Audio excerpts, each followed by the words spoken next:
Hello and welcome back to Phoenix Wright Ace Attorney. I saved it just now. December 28th, 9:51 in the morning. That's so early. District Court Defendant Lobby number 2. And now it's a big day. We got stun gun last time. Hopefully we can do this. This is it. Judgment Day. Today things are going to get settled at last. A lot of things. Whoa! What's the big idea? Sorry, Nick. I only touched your shoulder. I guess the shock hasn't worn off from you, my run-in with the stun gun yesterday. Whoa, does she like channel electricity? That's sick. Anyhow, today's the last day of the trial. Good luck, Nick. Yeah, thanks, Maya. Edgeworth is looking gloom as always. I hope Von Karma doesn't push him too hard. Whoa!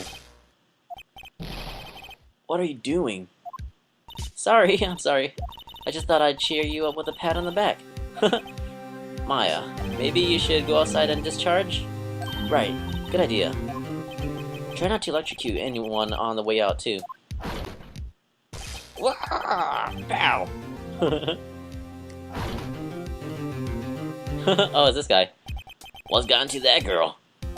Detective Gumshoe. Morning, Mr. Edgeworth. Good morning. How did it go, Detective? Oh, how'd it go, Detective? No fear, as promised, I've captured our runaway caretaker. I just brought him in. Took all night, pal. Thanks, Detective Gumshoe. You must be tired. Actually, after that shock I got on the way in, I feel pretty good. Yogi says he's forgotten his own name. But that has to be a lie. Why would he want revenge on Edgeworth if he couldn't remember his past?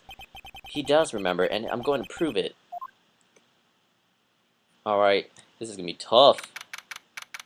December 28th, 10 o'clock. District Court, courtroom number 3. Court is now in session for the trial of Miles Edgeworth. The defense is ready, Your Honor. Like usual. Oh, snaps, he actually saying thing. The prosecution is ready. Right, very well. We have reached the final day of the proceedings in this trial. I ask that the prosecution submit decisive evidence. Understood. Come on, don't be awed and silenced by every little thing he says. Very well, Mr. Von Karma, your opening statement. Right. Thanks to Detective Gumshoe's efforts, the boat rental shop caretaker has been arrested. In yesterday's trial, the defense asserted that the caretaker was murdered. However, the caretaker has yet to be confirmed. I would like to ask the defense to cross-examine him as much as necessary. Very well. Please bring the witness into the courtroom. You don't think I can find anything, that's why he's saying it like that, because he took all my evidence. Ladies and gentlemen of the court, I believe you all remember our witness. He lives in the boat rental shop on the lake, from where he witnessed the incident. In addition, he has currently lost memory of his name and identity. Witness? Why did you run away yesterday? The witness was not running away, as he would not testify. I see. Very well, please begin your testimony.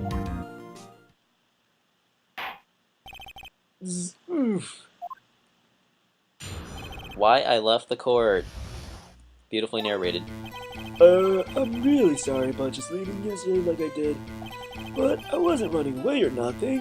I went to buy some food for Polly, see? I figured it got nothing to do with the incident anyhow. I need one of those motive things, right? And I don't got one. So my testimony yesterday stands as is. Kind of big words from a hipster pumpkin. Very well. Let's begin the cross-examination, shall we? He doesn't know his name. Yanni Yogi. You're Yanni Yogi, and I'm going to prove it. Let's do this shiz. I'm gonna press you on everything, bastard. Why I left the court? I'm really sorry about just leaving yesterday like I did. Why did you leave, you bastard? I'd call what you did running away and not just leaving. You heard Larry's testimony and realized you were in danger. Put your hand down, Von Bastard. Now, Mr. Wright, there's no need to rush to conclusions. As I said, the witness was not running away. Listen to the testimony. He sure seems relaxed. In fact, they both do, Von Karma and Yanni Yogi. But I wasn't running away or nothing. Press him on everything. Then why did you leave? He's just about to say why. Is it hard for you to just quietly listen while someone's talking? I sat quietly. Edgeworth would be guilty in 3 minutes. Is he just trying to get his 3 minutes? I went to buy some foods for Polly, see? Press. Food. Whoa, Polly's a bit of a gourmet, you see? Gourmet? Gourmet? She only eats these high-quality bird pellets from France. They only have them in the big pet shop downtown. But you weren't arrested until this morning. Why didn't you go back to the caretaker shack? Well, I kind of got lost, you see? Why would we get lost? The witness has trouble remembering things sometimes. When the police apprehended him, he was on his way back to the shack. Yeah, right. Nice try, Von Karma. No one's gonna believe that. I see. So he was lost. Please, Your Honor, come to your senses. I figured I got nothing to do with the incident anyhow. How do you figure that? You saw a murder. How do you not? You've lost much of your memory, is that correct? Yep, seems like it. Then how could you know that you didn't have anything to do with this incident? Or maybe you're lying about not having your memory, You know exactly who you are.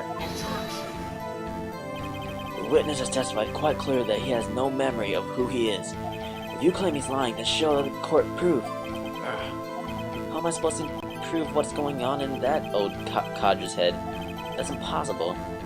I'm glad you come to your senses, Mr. Wright. Very well, witness. Please continue. I think I'm supposed to press there, but let me press a bit on. I mean nothing. I mean I had one of those motive things, right? How can you say you had no motive? I say you do. You had a grudge against Edgeworth and the victim, Robert Hammond. That's why you took revenge on them, right? Please don't make me repeat myself, Mr. Wright. This witness has no memory of anything beyond several years ago. He can't hold a grudge. It's impossible. I have no proof he's lying about his memory. Otherwise, it's going to be the same thing over and over until the trial ends. Oh, what the heck? Might I say something, Mr. Wright? Yeah. Yes, Your Honor? You've been saying the same thing now over and over. You've been calling the witness memory of the past or lack thereof into question. But does this really have anything to do with the current case? Of course, Your Honor. The witness has said he has nothing to do with this case and no motive. Both of these statements are lies. Order! Order! Mr. Wright, there is a serious problem with your claim. Or are you saying you know who the witness is? Of course, Your Honor. Oh, now this is interesting. I would like to know myself, so who is he? Don't play dumb, Von Karma. Mr. Wright, please tell us the witness' name. It's Yanni Yogi. His name is Yanni Yoga, a former court bailiff. Yogi? That name seems familiar. Oh, Yanni Yogi? From the DL6 incident? I thought the judge would have heard of it. It was such a famous case. But what does that mean? Your Honor, if this man is Mr. Yogi, then he has a clear motive. Tisk. Jumping to conclusions again, Mr. Wright. This witness is Yanni Yogi. Is Yanni Yogi? Fascinating. However, how do you propose to prove this to the court? It has to be something with a bullet. This is a court of law, as you may recall. You need proof. And allow me to repeat once more that the witness has lost his memory. This is it.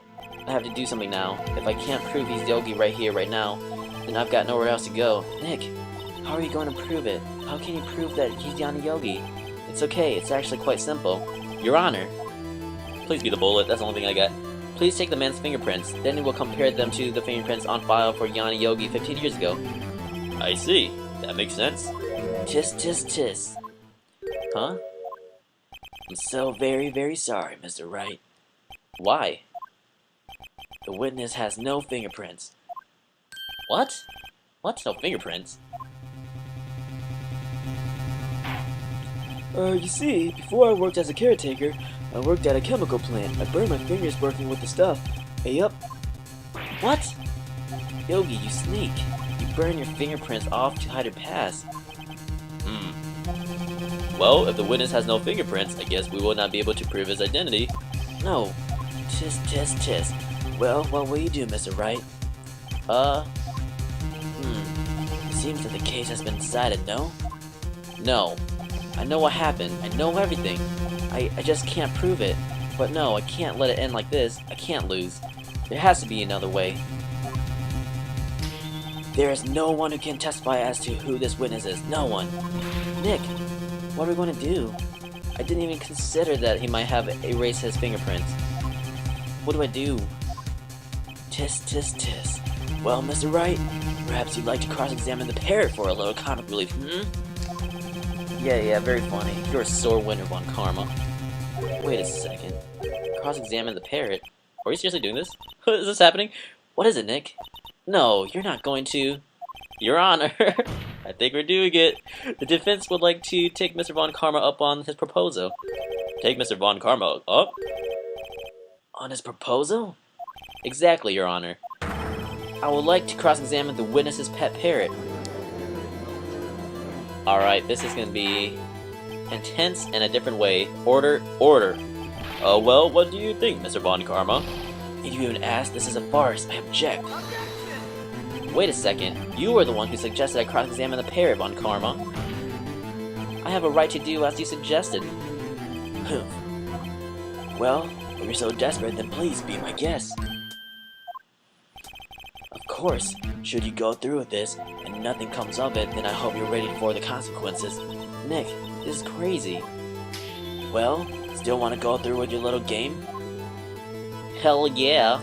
Let's do this. Let the parrot take the stand. I will cross-examine her, Your Honor. This is the most ridiculous thing I've ever heard. Von Karma's rigged every person's testimony, every piece of evidence, except the parrot. She's my last chance. At least, I think so. Alright, come on, Polly, let's do this. Bailiff, bring in the parrot. What the heck? This is nut slugging. This is absolutely ridiculous.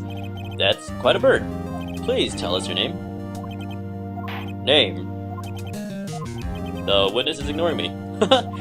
It must hurt to be ignored by a bird. Ahem, very well, witness. Who is your owner? Please testify for us. What the heck? Intense. Hello. Well, this is it. Sorry, Edgeworth. You're guilty. What the fudge? Certainly the most concise testimony we've heard so far. Very well. Begin your cross-examination. Right. What are you going to do, Nick? I don't know what we do, Maya. Can we press the bird and make it talk more? Just like say, Polly, who killed him? Who's your owner? Oh, it's nice. Can we do that? Hello, squawk. Press. Let's try it. Witness, you can't just say hello and expect us to get anywhere. I want you to testify. Maya, you talk to her. Right, what do I say? Have we forgotten something? What's your name? What's the statement? Oh! Is it have we... do we ask her what's her name? Because she'll say Polly. But we say have we forgotten something? Let's talk about DL6. Let's try this one first. Remember, 2 days ago. Polly, have we forgotten something? Squawk! Don't forget the DLC, squawk! If I can get Polly to say that here, that'll prove that the caretaker had something to do with the DL6. Polly, have we forgotten something? Hello, squawk! That's not what you're supposed to say! Forgot something we forgot? Hello, squawk! Uh-oh, it's not working, Nick. She won't say it. This is ridiculous. Why won't he say it? Tisk, tisk, tisk. Something the matter, Mr. Wright? Wait. Don't tell me Von Karma expected this. He couldn't have retained the parrot, could he? What the heck? Did he train her not to respond when he asked her anything we'd forgotten? Oh, man. Alright, guys. Tune in next time for more Phoenix Wright. We're running out of time, but we're gonna interrogate the hell out of this parrot and make it tell us everything, I guess. I don't know. It looks ridiculous. This looks crazy. Like some kind of... Oh, well, just crazy enough to work. That's what it is. Thanks for watching. Tune in next...